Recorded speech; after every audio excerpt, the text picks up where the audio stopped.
Good evening everyone. Today's topic is थोड़ा आराम कर लो।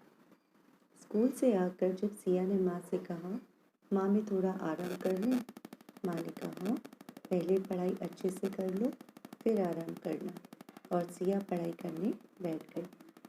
जब सिया बड़ी हुई ऑफिस से लौटकर उसने माँ से कहा, माँ मैं थक गई हूँ, थोड़ा आराम कर लूँ।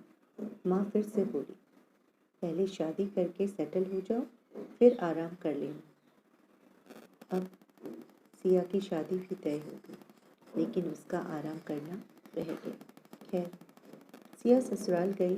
ससुराल में भी सासू माँ बोली, आराम का क्या है, फिर कर लेना।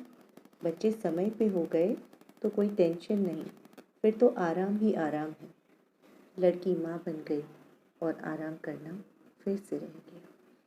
पति ने कहा, बच्चों की देखभाल तुमको ही करनी है, मुझे तो ऑफिस जाना होता है।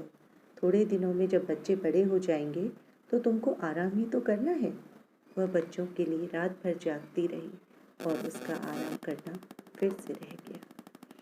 अब तो बच्चे भी स्कूल जाने लगे। ज़रा निश्चिंत तो बैठने दो मुझे। इतने में सासू माँ बोली, बच्चों की तरफ ध्यान दो, उनकी पढ़ाई में सहायता करो, फिर आराम ही तो करना है तुम्हें। और वह बच्चों का होमवर्क कराने बैठ गई, लेकिन फिर से उसका आराम करना रह गया।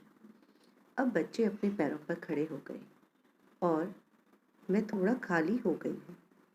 इनके विवाह की जिम्मेदारी पूरी कर लूँ, फिर आराम ही तो करना है। यह सोचकर सिया सारे काम निपटाने लगी, लेकिन फिर उसका आराम करना रह ही गया। अब बच्चे बड़े हो गए, अपने सांसारिक जीवन में व्यस्त हो चले थे। अब सोचा कि मैं आराम कर लूँ, लेकिन ये क्या, बेटी गर्भवती है, मायके में डिलीवरी करानी है। उसकी लड़की की डिलीवरी भी हो गई, लेकिन सिया का आराम करना रह गया। सिया ने सोचा, चलो ये जिम्मेदारी खत्म हुई, अब आराम कर लेती हूँ। तभी बहू बोली, हाँ जी, मुझे नौकरी फिर से ज्वाइन करनी है, पोते को संभालोगे क्या। पोते के पीछे रहते फिर से उनका आराम करना रह गया। चलो, पोता भी बड़ा हो गया, अब मेरी सारी जवाबदारी खत्म हो गई, अब मैं आराम करूँगी।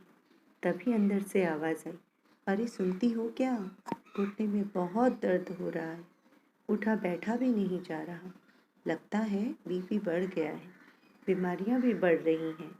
डॉक्टर ने समय पे खाने और परहेज के लिए कहा है, सुन रही हो कि नहीं। पति की सेवा में बची खुची जिंदगी बीत गई और सिया का आराम करना तो रह ही गया। अब एक दिन भगवान धरती पर आए और बोले, सिया तुम्हें आराम करना है ना। उसने मुँह से कुछ नहीं बोला और हाथ जोड़कर खड़ी हो गई। भगवान उसे अपने साथ लेकर चले गए। अब सिया आराम कर रही।